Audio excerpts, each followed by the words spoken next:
tal amigos? Muy buenas noches, ¿cómo están todos ustedes? Pues ya estamos aquí nuevamente en Relatos Ocultos de la Mente.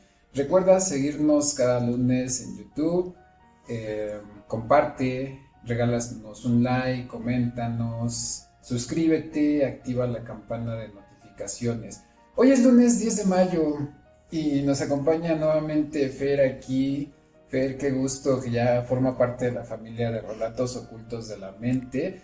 Y queremos enviarle una felicitación y un agradecimiento a todas las mamás que semana a semana nos siguen, que nos comentan. Un abrazo desde Relatos Ocultos de la Mente para todas las mamás de México. ¿Quieres enviarle saludos a tu mamá? Claro que sí, le envío muchos saludos a mi mamá, muchas felicitaciones y darle gracias por todo el apoyo que me ha dado a lo largo de mi vida. Gracias a ti, mami, por siempre apoyarme, por siempre estarme jalando las orejas cuando la riego. Y deseo que este 10 de mayo la pases muy, muy increíble. También quiero mandar una felicitación muy especial a mi abuelita porque fue su cumpleaños el día 8. Y quiero felicitarla muchísimo porque es como mi segunda mamá. Siempre ha estado ahí conmigo en los momentos más difíciles y la quiero muchísimo. Así que les mando muchos besos y muchos abrazos.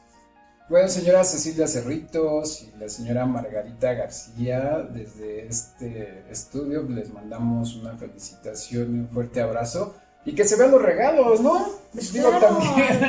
los regalos y las chalitas al rato. Bueno, es que me comentaban que Fer se ve muy seria, que si es su papel de abogada, pero también se ríe, ¿verdad? Claro, yo también tengo mi sentido del humor y todo, pero cuando estoy en plan de abogada es plan serio. Lo más serio Efectivamente. posible, porque no siempre sale bien. Sí, ¿verdad? Pero bueno, o sea, hay que darle seriedad al Claro. trabajo. Y como tal, vamos a esta parte de la seriedad.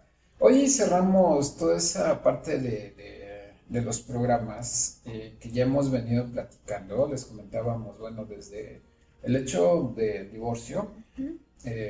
las cuestiones legales, y luego hablamos un tanto de esa parte de las lagunas legales que hay en la legislación, pero vamos a cerrar con esta parte de los derechos del niño, porque a fin de cuentas hablamos de que son las personas más afectadas cuando hay un divorcio, eh, y bueno, efectivamente cuando hay niños dentro de la familia, ¿no?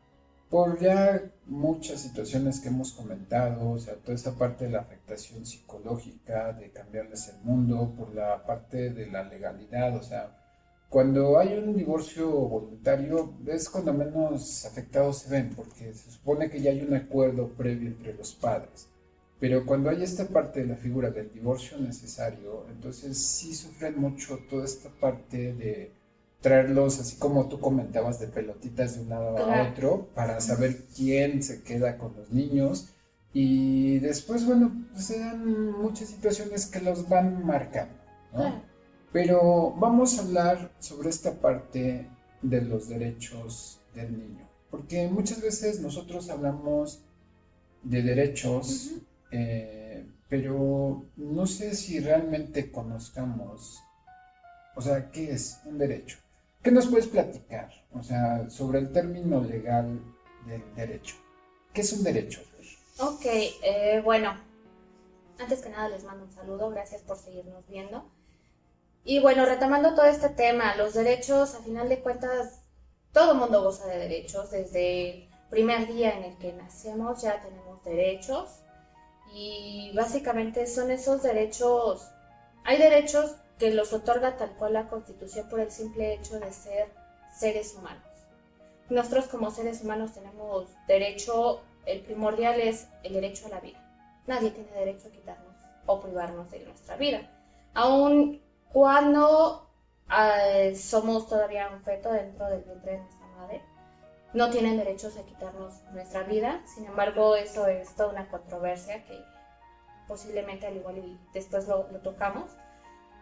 Pero esos derechos, ¿qué son esos derechos tal cual? Son facultades que se nos otorgan a nosotros para poder tener algún cierto beneficio, por así decirlo. Por ejemplo, en cuestión de niños, pues los niños tienen derecho a gozar de libertad, a gozar de una de una buena salud, el derecho a tener una buena educación, a crecer en un ambiente sano y digno con papá o mamá o con ambos padres. O sea, realmente la gama de derechos que nosotros como seres humanos tenemos es muy vasta. Sin embargo, por el desconocimiento de leyes, muchas veces de esos derechos no sabemos ni la cuarta parte de lo que nosotros tenemos derecho a ello. Y con los niños es más complicado porque desafortunadamente nosotros como adultos seguimos pensando que los niños son como un objeto nuestro y por tanto son propiedad de nosotros, cuando realmente los niños también son sujetos de derechos y tal cual tan solo el derecho a la vida. No podemos quitarle la vida a nadie y nadie nos las puede quitar a nosotros.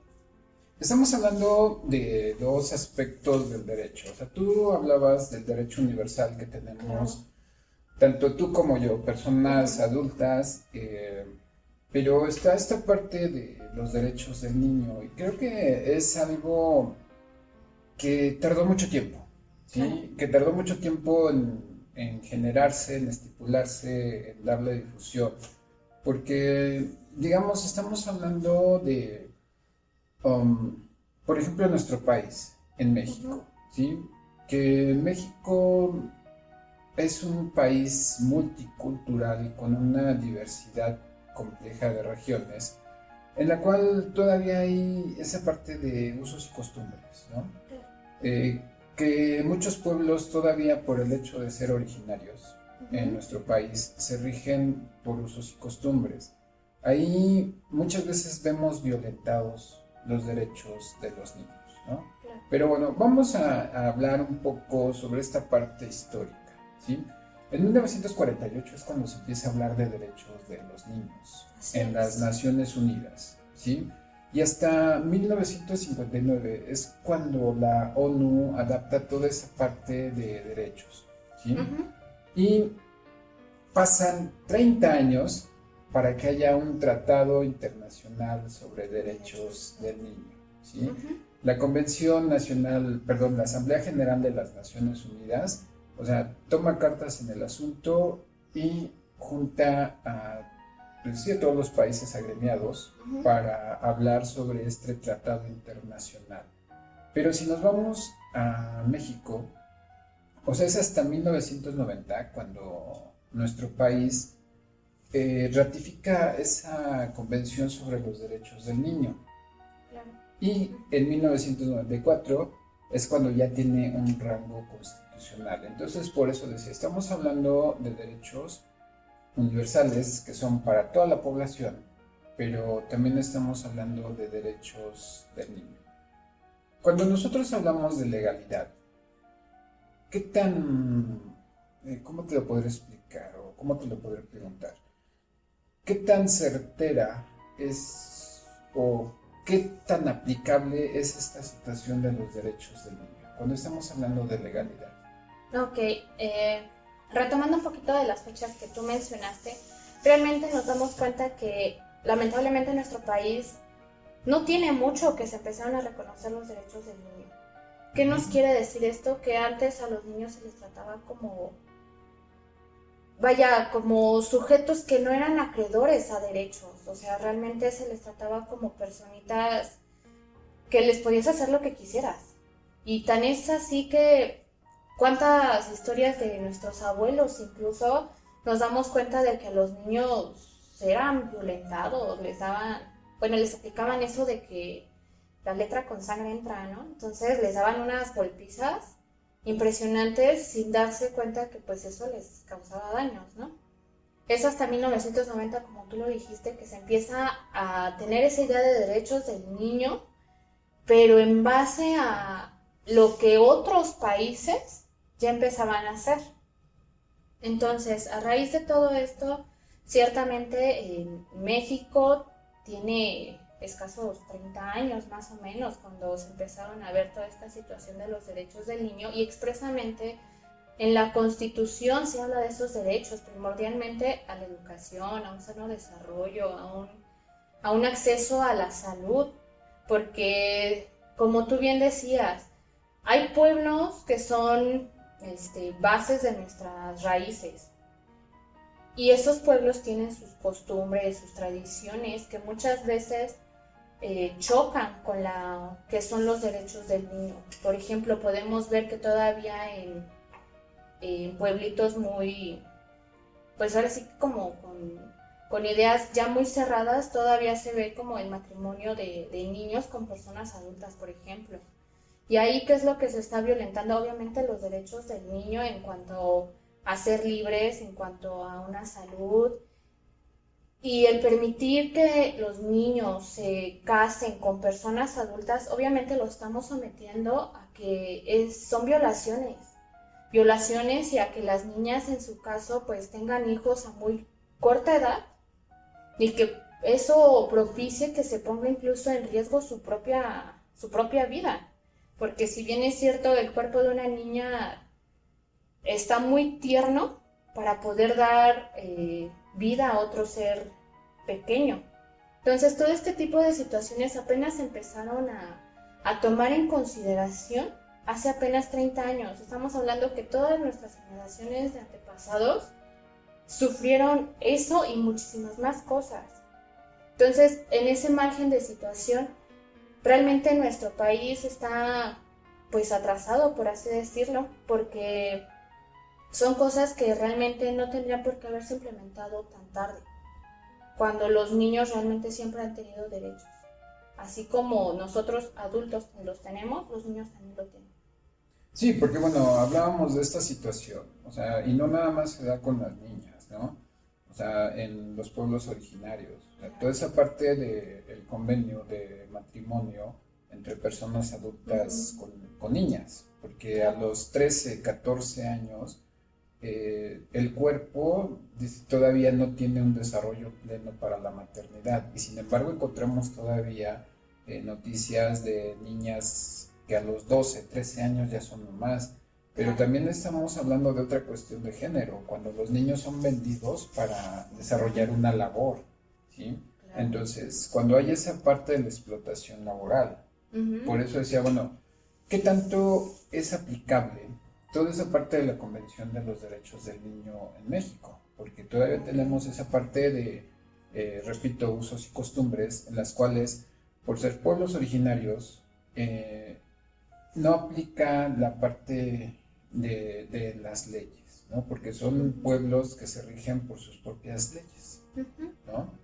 Entonces, si nosotros nos vamos a los 10 puntos esenciales de lo que tiene o lo que contiene esta Declaración Universal de los Derechos del Niño y la Niña, porque bueno, ya también estamos hablando de cuestión de género, ¿no? No nada más es niño, sino también es niña, que eso también que es algo nuevo que está manejándose a partir de esta, digamos, de esta convención, ¿sí? O sea, a veces hablábamos de niño genéricamente, ¿sí? Aplicábamos el término tanto niño para niña, ¿sí? Decíamos, los niños, pero incluye niño y niña. Y ahora ya es más genérico, ¿no? Es los derechos del niño y la niña, ¿no? Entonces, pero bueno, si nosotros revisamos estos 10 puntos, ¿qué es el derecho a la salud? El derecho a la educación, a la nacionalidad, a no ser violentados, a la alimentación, a la familia, a la igualdad, al derecho a jugar, el derecho a expresarse y el último que tiene que ver con las personas, con los niños que tienen una discapacidad, a tener un trato especial. O sea, si nosotros nos vamos a una práctica real, México está, digamos, implementando ahora sí que este tipo de derechos, porque bueno, en cierto punto terminaría siendo nuevamente toda esta parte ficticia, ¿no? Claro. Si bien es cierto, sí, las leyes de México sí tienen en cuenta estos 10 puntos, sin embargo, tú bien sabes que la teoría es una cosa y la práctica es totalmente distinta. El hecho de que estén las leyes no significa que, por ejemplo, se lleve a cabo al pie de la letra. Si bien es cierto, se trata de hacer una inclusión, por ejemplo, en el caso de personitas, bueno, de niños que tienen una cierta discapacidad, Se trata de hacer una inclusión dentro de, por ejemplo, en las escuelas. Sin embargo, aquí también influye mucho la educación que tienen los otros niños, porque luego los mismos niños violentan a esos niños que tienen esa discapacidad. Entonces, tanto las leyes pueden abarcarnos estos derechos, pero nosotros como padres tenemos la obligación también de hacerles ímpetu dentro de esos derechos. ¿Por qué? Porque si bien es cierto, también un derecho fundamental es que me vas a respetar. O sea, tengo derecho a que me respeten, tengo derecho a recibir un respeto y un trato digno, cosa que a veces nosotros como padres tal vez no lo inculcamos de forma pues marcada en cuanto a personitas que tienen una cierta discapacidad. O por ejemplo con una personita que viene de algún pueblito indígena y meten a esa personita a estudiar en una escuela y también les empiezan a hacer pues un cierto tipo de discriminación. Ahora ya no nos vamos ni siquiera a una discriminación de entre niños, sino muchas veces también vemos esta discriminación de gente adulta con niños. Entonces, sí las leyes lo abarcan, pero muchas veces nosotros mismos no los abarcamos tal cual, no los llevamos a cabo. Llámese por nuestras ideas, llámese porque, no sé, ejemplo, son racistas. Entonces, todo ese tipo de situaciones aquí también tienen que intervenir mucho por parte de cada uno de nosotros. Porque si nosotros no inculcamos esos derechos y esos valores de poder respetar a los demás, nosotros desde ahí estamos, pues ahora sí que fallando como personas y como padres. Y eso también tiene que ver mucho con las leyes de aquí.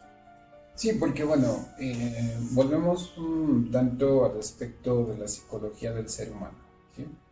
Cuando nosotros hablamos de una parte de transmisión de conductas de padres a hijos, estamos hablando también de toda esta herencia generacional, ¿sí? O sea, tú lo comentabas, o sea, nuestros padres tuvieron un tipo de formación, nuestros padres vivieron en una determinada época, determinada situación social, económica, cultural, como digo, lo veamos, y traen sus propias costumbres, sus propias formas de interaccionar, de comunicarse, de desarrollarse. Y todo esto lo vamos a transmitir hacia la generación. Entonces, aunque nosotros sepamos que existe toda esta parte de los derechos, tanto digamos universales como los derechos del niño, a veces es complicado el hecho de poder transmitirlos. El hecho, digo, desde el desconocimiento, porque nosotros tenemos una historia de vida, entonces muchas veces lo que hacemos es repetir lo que nos dejaron nuestros padres. Entonces estamos hablando de algo, de una información transgeneracional, ¿sí? Entonces, por eso hablábamos de toda esa parte de lagunas que existen muchas veces en las leyes, porque obviamente todo esto es generador de violencia. Cuando nosotros no implementamos este tipo de derechos, que bueno, la contraparte del derecho es la obligación, ¿sí? Claro. Perdón.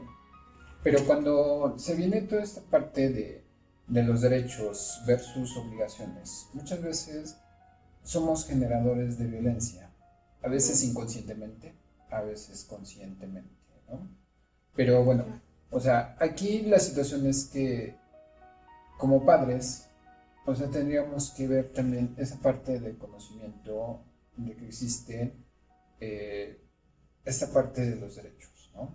Entonces, legalmente, cuando hay una situación, por ejemplo, dentro de la familia y que no se respetan estos derechos, ¿qué es lo que procede, Fer?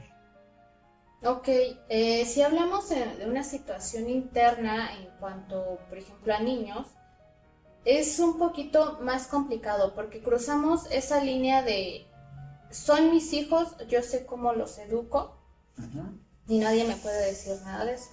Pero hay una delgada línea, muy delgada línea, entre dar, por ejemplo, una nalgada correctiva a dar ya un golpe que va más allá de un correctivo. Y muchas veces esto, como nosotros como padres, nos cuesta trabajo diferenciar. Porque si bien es cierto, también es necesario poner ciertos límites a los niños. Claro. En su formación, en su crianza, los niños a fuerzas necesitan de límites.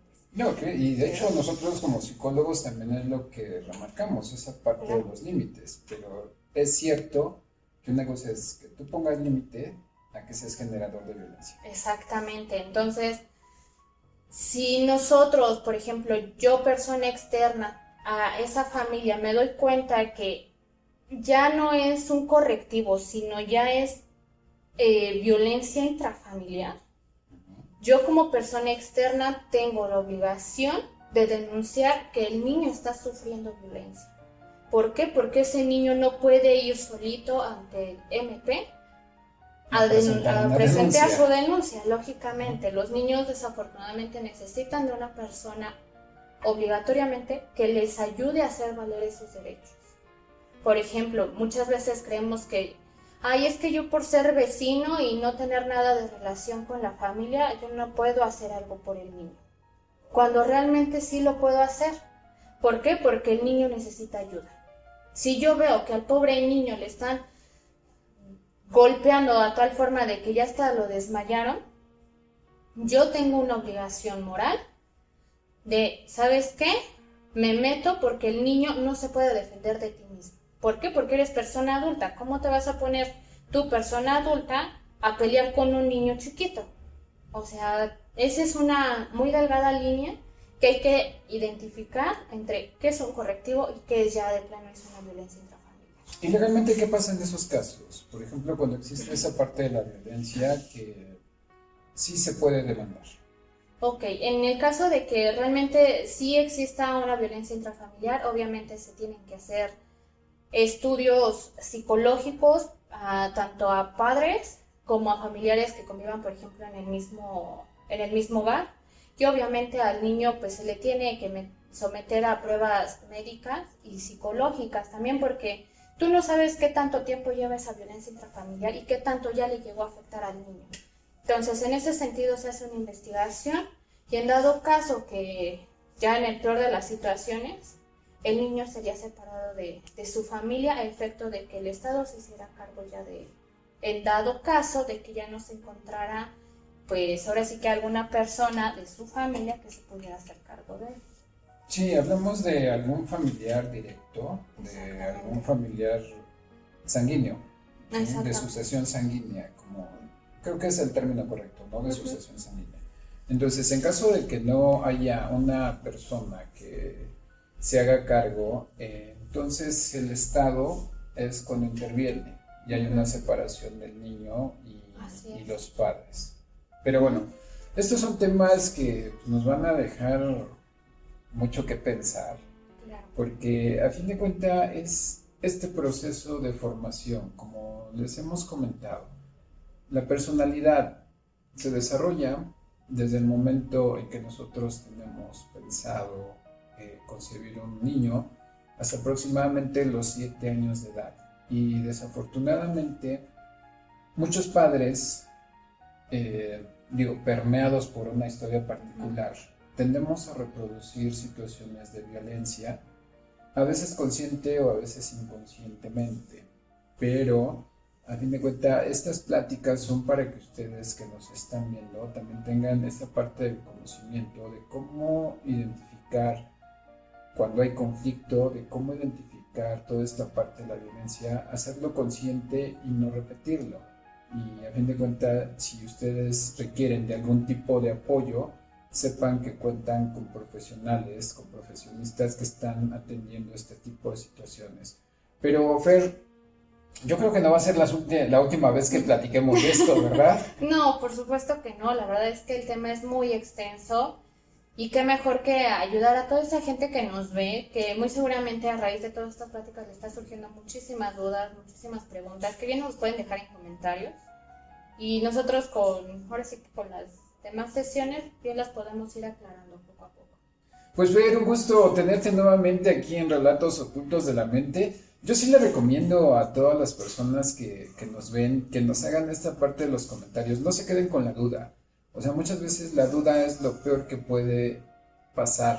¿Por qué? Porque a fin de cuentas nos quedamos con esa parte del no conocimiento. ¿Tienes una duda? Por favor, exprésanosla, porque toma en cuenta que es parte de tu desarrollo como persona, pero también del desarrollo de tu hijo. Pero bueno, ya nada más me resta agradecerte nuevamente, Fer. Muchas gracias por estar con nosotros y estaremos aquí platicando sobre otros temas. Y un agradecimiento a Ivette Bautista y a Bruno García. Yo soy tu amigo José Manuel Quintanar, psicólogo. Nos estamos viendo la próxima semana en Relatos Ocultos de la Mente. Fer, nos despedimos. Nos vemos.